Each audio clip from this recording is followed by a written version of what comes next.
Hello guys, in this video we are going to discuss about ICAI material problem 1 accounts ICAI material accounts problem 1 general entries chapter లో problem number 1 discuss చేసుకోబోతున్నాం friends. Okay, I will explain you to understand better this one.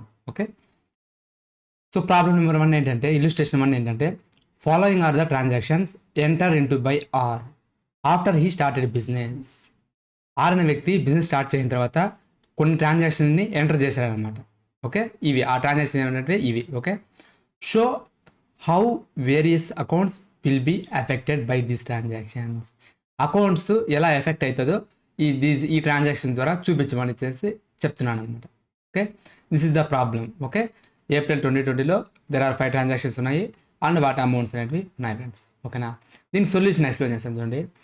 So April 2020 date columns all dates వేసినారు. దాని గురించి transaction గురించి explanation ఇచ్చినాడు. And ఒక ట్రాన్సాక్షన్స్లో ఎన్ని accounts involve అయినాయేసి చెప్పినాడు. అండ్ ఆ అకౌంట్స్ అనేవి నేచర్ ఆఫ్ అకౌంట్, దాని యొక్క నేచర్ ఏంటి, అకౌంట్ నేచర్ ఆఫ్ అకౌంట్ చెప్పినాడు. అది హౌ ఇట్ విల్ ఎఫెక్టెడ్, మళ్ళీ డెబిట్ అమౌంట్ క్రెడిట్ అమౌంట్ ఇచ్చినాడు ఫ్రెండ్స్. ఓకే, సో ఇప్పుడు ఫస్ట్ ట్రాన్సాక్షన్ డిస్కస్ చేద్దాము. R started business with 5,000 rupees.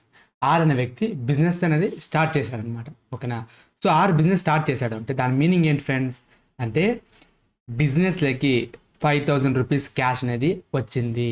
అంటే 5,000 క్యాష్ ఇన్వెస్టెడ్ ఇన్ బిజినెస్, అంటే బిజినెస్లోకి 5,000 రూపీస్ క్యాష్ అనేది వచ్చింది. ఓకే, సో బిజినెస్లోకి క్యాష్ అనేది వచ్చింది ఫ్రెండ్స్, బాగా అబ్జర్వ్ చేయండి. బిజినెస్లోకి క్యాష్ వచ్చింది 5,000 రూపీస్ అంటే అకౌంట్స్ ఎన్ని ఇన్వాల్వ్ అయింటాయి, అకౌంట్స్ బ్యాంక్ అకౌంట్ అనేది క్యాష్ వస్తుంది కాబట్టి బ్యాంక్ అకౌంట్ ఇన్వాల్వ్ అయింటుంది. అలాగే ఇన్వెస్ట్ చేస్తున్నాడు ఎవరు, ఓనరు. సో ఓనర్ ఇన్వెస్ట్ చేసిన అంటే క్యాపిటల్ అనేది ఏంటి, లైబిలిటీ. సో క్యాపిటల్ అనేది ఇంక్రీజ్ అవుతా ఉంది. ఓకే, క్యాపిటల్ అనేది కూడా ఉన్నది. సో 2 అకౌంట్స్ అనేవి ఇన్వాల్వ్ అయ్యాయంట, bank account, capital account.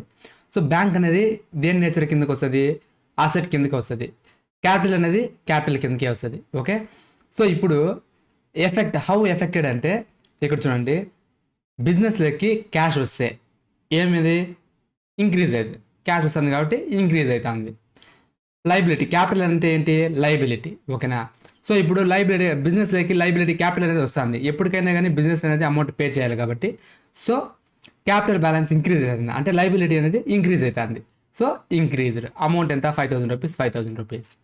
Now let's go to the second transactions. ఈ purchased furniture for 1,200 rupees.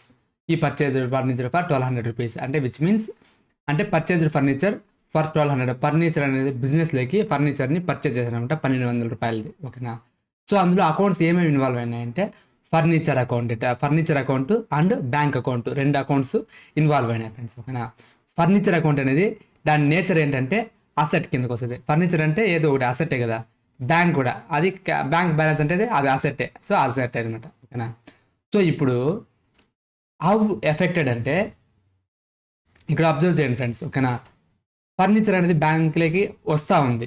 Okay, బిజినెస్లోకి furniture వస్తుంది, అసెట్ అనేది వస్తుంది. సో ఇంక్రీజ్ అయింది ఫర్నిచర్ అనేది ఇంక్రీజ్ అయింది. సో బ్యాంక్ బ్యాలెన్స్, ఫర్నిచర్ వస్తే ఇప్పుడు ఫర్నిచర్ పర్చేజ్ చేస్తే ఫర్నిచర్కి వస్తుంది, అమౌంట్ అనేది పోతుంది కదా, అమౌంట్ అనేది వాళ్ళకి ఇచ్చేయాలి కదా. సో బ్యాంక్ బ్యాలెన్స్ అనేది క్యాష్ బ్యాలెన్స్ అనేది బ్యాంక్ బ్యాలెన్స్ అనేది తగ్గుతూ ఉంది, అంటే క్యాష్ అనేది పోతా ఉంది కాబట్టి బ్యాంక్ బ్యాలెన్స్ తగ్గుతూ ఉంది.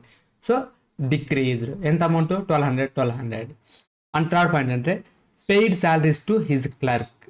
శాలరీస్ పే చేశానమాట అతని క్లర్క్కి.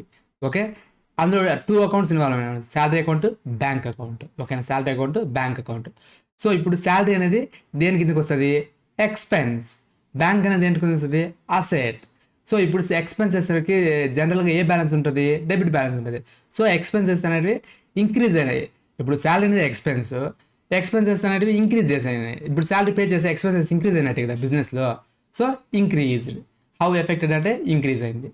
బ్యాంక్ బ్యాలెన్స్, శాలరీ పే చేసాము, శాలరీస్ ఇంక్రీజ్ అయినాయి, అమౌంట్ అనేది శాలరీ పే చేస్తే అమౌంట్ అనేది తగ్గిపోతుంది కదా, బ్యాంక్ బ్యాలెన్స్ అనేది తగ్గుతుంది కదా. So decrease, asset bank balance decrease అయింది.